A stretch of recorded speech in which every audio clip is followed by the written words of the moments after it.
Kau nampak tak benda apa ni? Nampak macam ni. So inilah nama dia boost cap. Orang ingat benda ni design je semata-mata.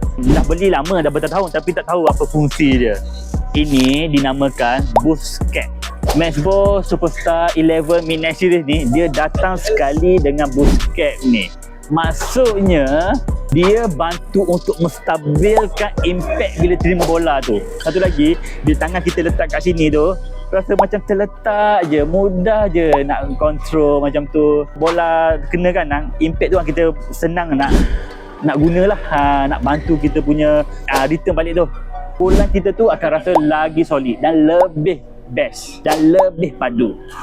Kalau kau sukakan consistency, memang sesuai. Sebab tu raket-raket yang mahal sekarang ataupun raket-raket yang premium sekarang semua ada boost cap ni. So maksudnya raket ni memang premium ataupun high end. Memang dia high end pun. Sebelum ni korang dah tahu ke apa tu fungsi boost cap?